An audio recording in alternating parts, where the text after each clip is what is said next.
Welcome to my YouTube channel. आज मैं आपको क्लास सेकंड के लिए हिंदी का चैप्टर नंबर 1 पढ़ाऊंगी। तो सभी बच्चे अपनी बुक का पेज नंबर 1 खोलेंगे।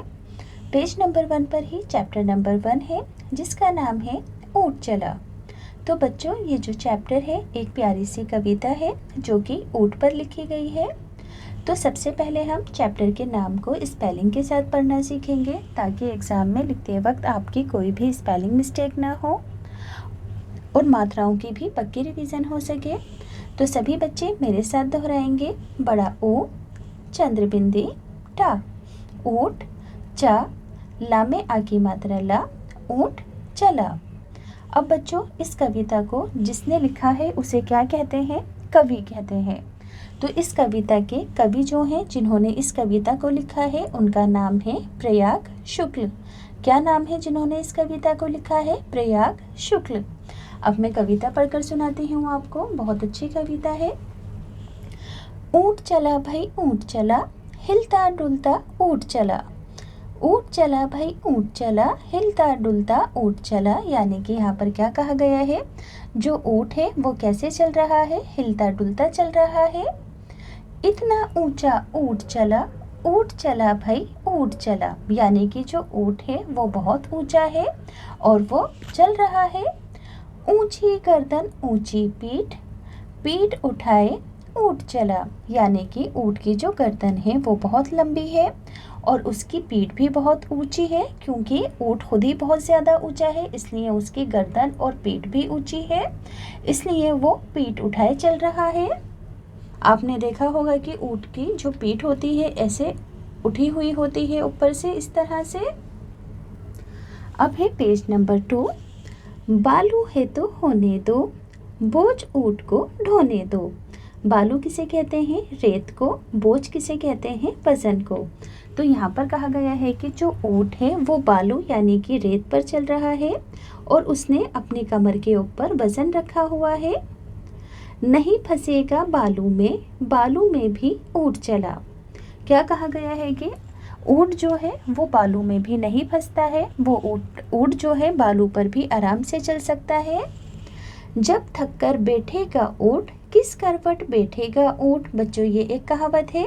जब आप आगे क्लासेस में जाएंगे तो आपको और अच्छे से समझ में आएगी। क्या कहा गया है कि जब थक कर बैठेगा ऊँट, किस करवट बैठेगा ऊँट। यानी कि जब ऊँट थक जाएगा तो वो कौन सी करवट बैठेगा, ये कभी किसी को पता नहीं होता, ये उसकी खुद की मर्जी होती है। बता सकेगा कौन भला, भाई ऊँट चला भाई ऊँट चला।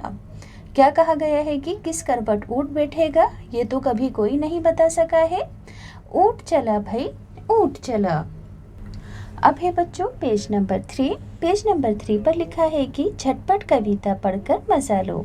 तो यहाँ पर ये कविता लिखी है, पढ़कर सुनाती हूँ।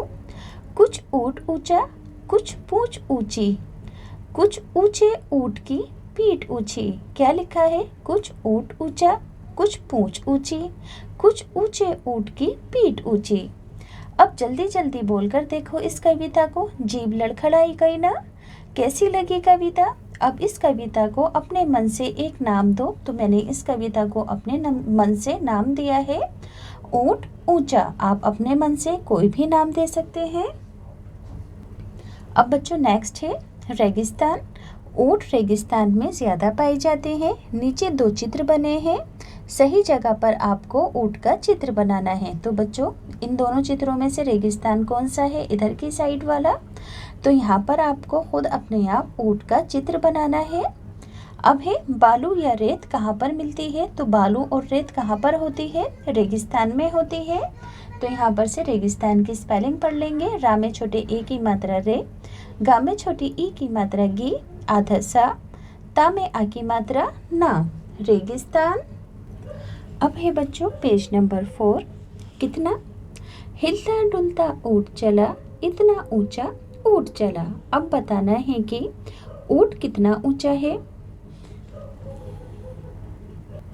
4 ऑप्शन दिए गए हैं। तुम्हारी कक्षा की दीवार जितना ऊंचा, हाथी जितना ऊंचा, बिजली के खंभे जितना ऊंचा, या फिर आप अपनी मर्जी से भी लिख सकते हो पेड़ के जितना। तो आपके अकॉर्डिंग ऊँट कितना ऊंचा है? जितना ऊंचा क्या होता है? पेड़ होता है तो यहाँ पर लिख देना पेड़ के जितना, ठीक, क्योंकि पेड़ भी ऊंचा होता है, ऊंट भी ऊंचा होता है। अब हाथी कितना मोटा है?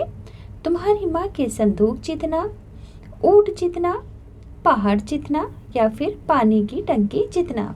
तो यहाँ पर पानी की टंकी भी बहुत मोटी होती है, तो मैंने लिखा पानी की टंकी जितना। आगे है चींटी कितनी छोटी है? चीनी के दाने जितनी भी हो सकती है, चावल के दाने जितनी भी, इलायची के दाने जितनी भी, या फिर आप लिख सकते हो जीरे के दाने जितने। यहाँ पे लिखना जीरे, आ का डंडा हटा देना यहाँ से, जा में बड़ी ई की मात्रा जी, रा में छोटे ई की मात्रा रे, जीरे के दाने जितने। अब है आगे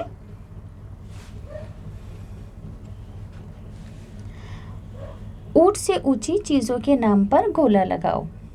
बछिया क्या है? गाय का बच्चा, ये तो ऊंट से नीचा है।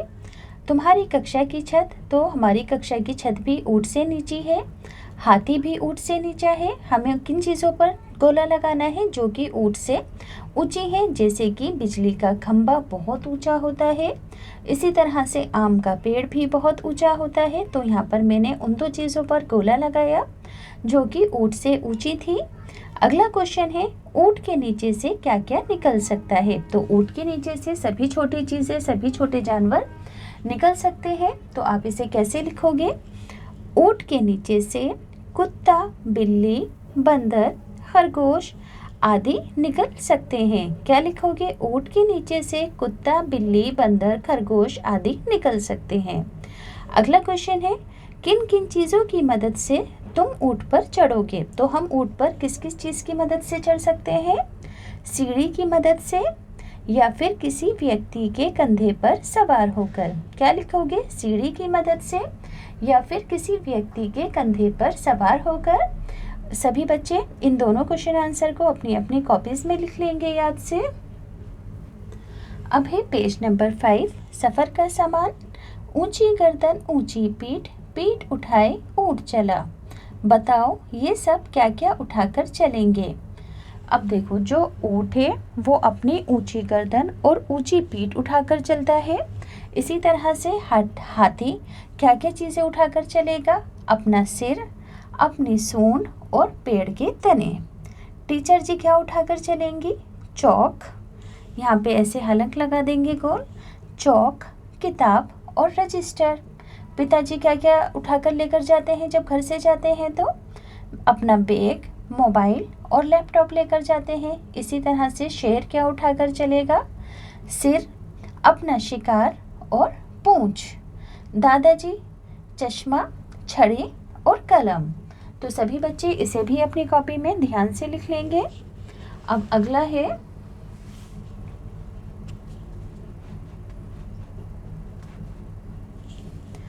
अलग अलग घर। नीचे कुछ शब्द लिखे हैं, इन्हें बोलकर देखो। अब मिलते जुलते शब्दों को सही खानों में लिखो।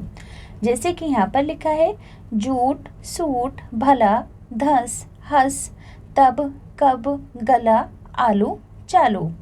अब ऊँट लिखा है यहाँ पर, तो ऊँट से मिलते जुलते शब्द कौन से होंगे? झूठ और सूट। बालू से मिलते जुलते शब्द होंगे आलू, चालू। फस से मिलते जुलते शब्द होंगे धस और हंस। चला से मिलते जुलते शब्द क्या है? गला और भला। तब से मिलते जुलते शब्द कौन से हैं? तब और कब। अब ऐसे ही शब्द सोचकर लिखो। जैसे कि आपको एक आवाज़ वाले शब्द लिखने हैं, जैसे कि गाना, आना, माना, खीरा, मीरा, तीरा। ठीक, कैसे? गाना, आना, माना, खीरा, मीरा, तीरा। अब है पेज नंबर 6, अक्षर की बात। कविता में बा से शुरू होने वाले शब्द कौन कौन से हैं? उनके नीचे रेखा खींचो।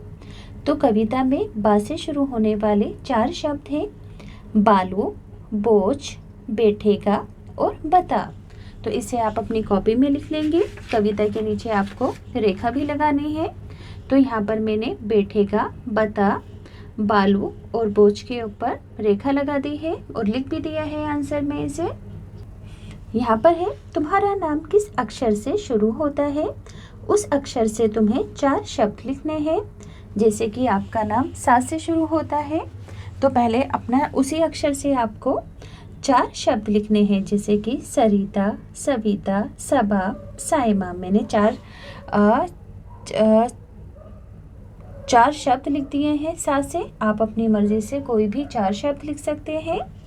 आगे है बालू है तो होने दो, बोझ ऊंट को ढोने दो।